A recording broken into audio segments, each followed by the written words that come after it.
नमस्कार, आप देख रहे हैं नेक्स्ट 9 स्पोर्ट्स और स्वागत है आपका हमारे खास प्रोग्राम में। मैं हूं आपके साथ अभिलाष।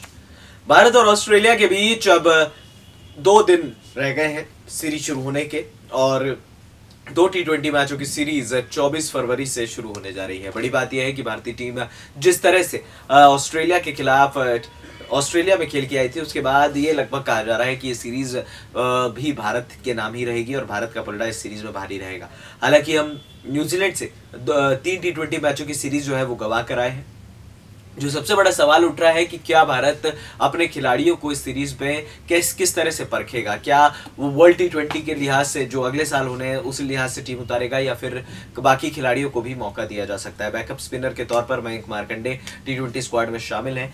दिनेश कार्तिक क्या टीम का पार्ट होंगे या नहीं होंगे, ये भी देखना दिलचस्प होगा, क्योंकि यहाँ पर विराट कोहली आ गए हैं और हार्दिक पांड्या स्क्वाड में नहीं है। कल शाम को एक खबर आई है कि हार्दिक पांड्या को कुछ बैक में प्रॉब्लम है, तो वो पूरी T20 और वनडे सीरीज से बाहर हो गए हैं और अब IPL में ही नजर आएंगे। शायद अगर नजर भी आएंगे तो हार्दिक पांड्या के लिए अब फिर वर्ल्ड कप में एक बड़ा झटका उन पर लग चुका है। बड़ी बात यह है कि जिस तरह से भारतीय टीम यहाँ पर डिसाइड कर रही है अपनी टीम को, यहाँ पर अगर हार्दिक पांड्या ज़्यादा चोटिल होते हैं तो फिर भारत के पास एक ऑप्शन रह जाएगा विजय शंकर, और विजय शंकर को पर फिर भारतीय टीम को दांव लगाना पड़ेगा। हालांकि विजय शंकर ने खासा इंप्रेस किया है न्यूजीलैंड और ऑस्ट्रेलिया में। जिस तरह से न्यूजीलैंड में उन्होंने खासकर बल्लेबाजी की है, वाकई में विजय शंकर दर्शा रहे हैं कि वो एक अच्छे बल्लेबाज हैं और एज अ बैट्समैन के तौर पर उन्हें T20 स्क्वाड में रोहित शर्मा ने खिलाया है। तो हम ये मान सकते हैं कि हमारे पास एक प्रॉपर बैट्समैन है हु कैन बॉल और एक नॉर्मल मीडियम पेस भी डाल सकते हैं विजय शंकर, और विजय शंकर भारत के लिए बहुत अहम रोल भी प्ले करेंगे। यहाँ पर अगर आप तैयारियों के लिहाज से देखें तो भारतीय टीम की अगर बैटिंग ऑर्डर की बात करेंगे तो भारतीय टीम का बैटिंग ऑर्डर थोड़ा सा अलग हो सकता है, क्योंकि 24 फरवरी को जो मैच होने वाला है वो शाम को 7 बजे स्टार्ट होगा और पूरी की पूरी बैटिंग पिच रहेगी। सवाल ये उठता है कि क्या भारतीय टीम यहाँ पर अपने बेहतर खिलाड़ियों को मौका देगी। विराट कोहली की वापसी हो चुकी है, जाहिर सी बात है विराट प्लेइंग 11 का हिस्सा होंगे, रोहित शर्मा हिस्सा होंगे, शिखर धवन हिस्सा होंगे, KL राहुल को जो शामिल किया गया है, तो क्या KL राहुल को मौका दिया जाएगा, क्योंकि KL राहुल को भी भारत परखना चाहेगा एज एन ओपनर। हालांकि वनडे और T20 दोनों स्क्वाड में है। अगर मैं चयन करता होता तो मैं बिल्कुल नहीं रखता KL राहुल को, लेकिन रखा है MSK प्रसाद के। हो सकता है कुछ खास रहे हो, क्योंकि 2-3 खिलाड़ी तो MSK प्रसाद के खास हैं, चाहे वो अंबती रायडू ले लें, आप केदार जाधव ले लें या फिर कोई और खिलाड़ी ले लें। यहाँ पर 2-3 खिलाड़ी बिल्कुल चयन करता हूँ कि खास है।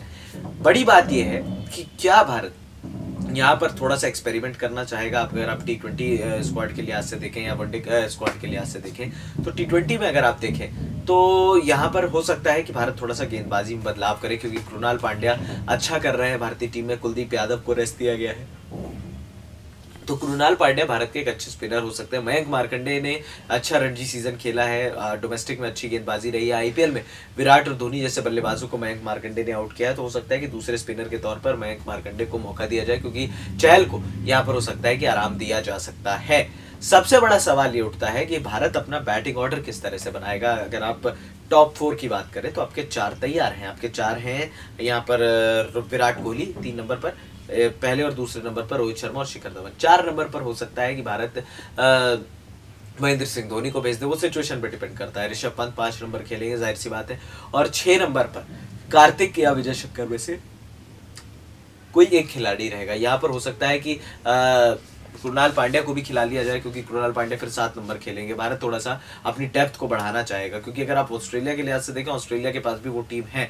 हमारी तैयारियों के लिहाज से जसप्रीत बुमराह की वापसी हो गई है टीम में। जसप्रीत बुमराह को एक लंबा गैप दिया, करीब 1.5 महीने का गैप जसप्रीत बुमराह को दिया गया कि भाई आप रिकवर हुई, आपने बहुत ज़्यादा गेंदबाजी की है और अब आप बिल्कुल लगातार खेलने के लिए पूरी तरह से तैयार हैं। जसप्रीत बुमराह ही अब डिसाइड कर सकते हैं भारतीय टीम के लिए कि नहीं भाई अब किस तरह से गेंदबाजी करनी है, क्योंकि भारत की गेंदबाजी वाकई में अब बेहतरीन हो गई है। मोहम्मद शमी काफ़ी अच्छी लय में दिखे हैं, बुमराह अच्छी लय में दिखे हैं। ऐसे में इन खिलाड़ियों का टीम में होना एक एडवांटेज देता है, एक अलग बूस्ट प्रदान करता है कि नहीं यार इन खिलाड़ियों में वो दमखम है कि ये जो है मैच जिता सकते हैं। भुवनेश्वर कुमार भारत के पास ऑप्शन अवेलेबल हैं, प्लस चहल है, कुलदीप है। तो भारत की गेंदबाजी भारत का चिंता का विषय नहीं है, भारत की चिंता का विषय है भारत की बल्लेबाजी।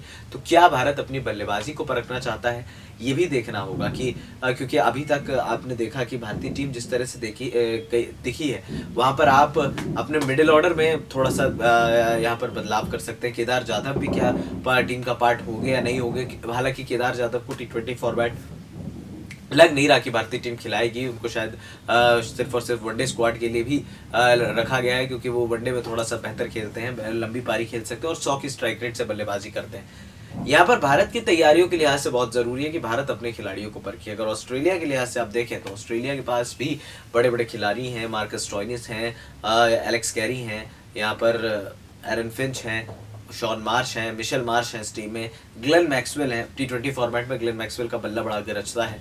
हालांकि भारत आकर उनको पता नहीं क्या होता, भारत में बहुत अच्छी परफॉर्मेंस जो है मैक्सवेल की नहीं निकल कर आती, लेकिन एक जो एम फैक्टर है वो वाकई में काम तो करता है। ये वो किंग्स 11 पंजाब में थे तब भी बेहतरीन बल्लेबाजी करते थे। हालांकि पिछले साल दिल्ली डेयरडेविल्स के लिए ग्लेन मैक्सवेल का सीजन अच्छा नहीं गया, लेकिन ग्लेन मैक्सवेल को अभी ऑस्ट्रेलिया जो है 7 नंबर पर सेट करने की तैयारी कर रहा है, क्योंकि वो जितने बाद में आएंगे उतनी लंबी लंबी हिटें मार सकते हैं। और जिस तरह से ग्लेन मैक्सवेल की शैली है खेलने की, वो वाकई में फिर अगर उनका दिन होता है तो फिर वो किसी भी गेंदबाज को बख्शते नहीं है। तो भारत के लिहाज से अगर आप देखें, भारत की तैयारियों के लिहाज से देखें तो इन खिलाड़ियों पर दाब लगाना थोड़ा सा सही होगा ऑस्ट्रेलिया के लिए भी, क्योंकि ऑस्ट्रेलिया भी ये बात जानता है कि आपको वर्ल्ड कप से पहले एक बड़ा बूस्ट चाहिए, और वो बूस्ट तभी आ सकता है जब आप अपने खिलाड़ियों को ज़्यादा से ज़्यादा मौके देंगे। भारत के लिहाज से भी अगर आपको आपकी सोच में ऋषभ पंत वर्ल्ड कप में है तो T20 और वनडे दोनों स्क्वाड में आपने रखा है, तो यहाँ पर ऋषभ पंत को मौका दिया जाना चाहिए। ऋषभ पंत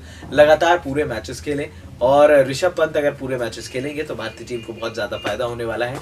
अब देखना होगा कि क्या ऋषभ पंत के अलावा बाकी खिलाड़ी को भी मौका, क्या दिनेश कार्तिक यहाँ पर टीम का पार्ट होंगे, क्योंकि दिनेश कार्तिक को आप वर्ल्ड कप ले जाने के बारे में सोच नहीं रहे हो अभी, साफ दिख रहा है। क्योंकि सीरीज में अगर आपने नहीं रखा है वनडे सीरीज में, दैट मीन्स कि Dinesh Karthik is not in that frame of mind of world cup scheme of things. अब आपको ये देखना है कि आपके जो बैटिंग ऑर्डर है जब आप सेट करोगे तो आपका बैटिंग ऑर्डर क्या होना चाहिए।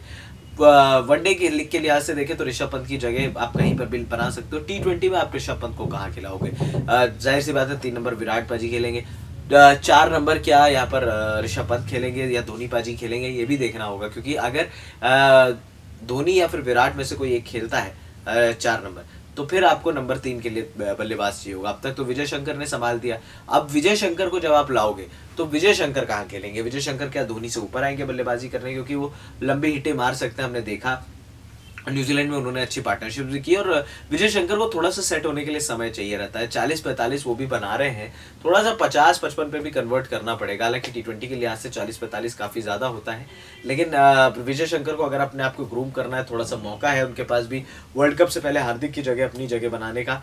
अब अगर अच्छी गेंदबाजी और अच्छी बल्लेबाजी कर गए विजय शंकर, फिर भारत को ज़्यादा दिक्कत नहीं होगी, वो ऐसा लगता है। क्योंकि आप भारत के लिहाज से भी, अगर तैयारियों के लिहाज से आप देखें वर्ल्ड कप की, तो भारतीय टीम रेडी तो है, लेकिन रेडी किस तरह से है ये भी देखना होगा। क्योंकि अब तक रोहित शर्मा ने भी अच्छे मैचेस जिताए भारत को, विराट कोहली ने भी अपनी कप्तानी में बेहतर मैचेस जिताए।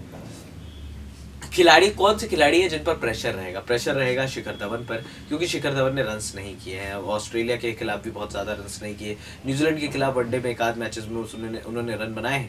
लेकिन अभी भी शिखर धवन को आपको ये बताने की ज़रूरत है कि आपको थोड़ा तेज़ खेलना पड़ेगा। क्योंकि धवन क्या करते हैं, उनको अगर आप तेज़ फ्लो में लेकर आते हैं तो फिर वो फटाफट आउट होकर चले जाते हैं।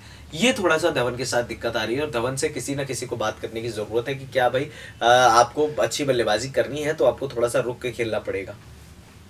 दूसरा क्या है कि KL राहुल इस स्क्वाड में अगर हैं तो क्या आप KL राहुल को मौका देंगे? KL राहुल को मौका देना दैट मीन्स कि एक सुसाइडल अटेम्प्ट भी हो सकता है। क्योंकि ये खिलाड़ी 2018 पूरा फ्लॉप रहा, 280 लगे तो आपने इनको जो है टीम में शामिल कर लिया। लेकिन क्या यहाँ पर तैयारियों के लिहाज से KL राहुल इस टीम का पार्ट हो सकते हैं? इस पर भी सोचा जाना बहुत ज़्यादा ज़रूरी है। क्योंकि KL राहुल अगर टीम का पार्ट नहीं होंगे तो फिर आपको उनको वर्ल्ड कप नहीं ले जाना चाहिए, और मुझे लगता है कि जाएंगे। क्योंकि जिस हिसाब से लगातार उनको लाया जा रहा है, जिस हिसाब से लगातार उनको मौके दिए जा रहे हैं, KL राहुल वाकई में अब ऐसा लगता है कि वर्ल्ड कप टीम का हिस्सा होंगे। क्योंकि भारत अपने बाकी ओपनर्स को परखना ही नहीं चाहता। चयनकर्ताओं की सोच में अजिंक्य रहाणे जैसे खिलाड़ी नहीं है, कई ऐसे ओपनर्स हैं जो नहीं है। तो अब देखना है कि भाई क्या जो आपकी स्कीम ऑफ थिंग्स में नहीं है वो खिलाड़ी क्या आपको मैच जिता सकते हैं, क्या वो खिलाड़ी आपको आगे लेकर जा सकते हैं, ये भी डिपेंड करता है। क्योंकि एक आधे मैच में मान लीजिए खुदा न खास्ता धवन या रोहित में से कोई चोटिल होता है, स्पेशली रोहित चोटिल होता है, तो फिर आप क्या करेंगे? फिर आप किन खिलाड़ियों को मौका देंगे? फिर क्या केएल राहुल आपको वर्ल्ड कप जिता सकते हैं? इस पर भी अब टीम मैनेजमेंट को बैठकर मंथन करने की जरूरत है, गहन चिंतन करने की जरूरत है। और जब ये सारा चिंतन हो जाएगा तो मुझे लगता है तब शायद बेहतर समझ में आएंगी बाकी सारी चीजें। लेकिन डिपेंड करता है कि भारतीय टीम अब किस तरह से आगे जाएगी, क्योंकि अगर आप देखें अब तक प्लेइंग 11 जो हमने तय किया है उस हिसाब से तो भारत थोड़ा सा परखना चाहेगा वर्ल्ड T20 की तैयारियों को भी।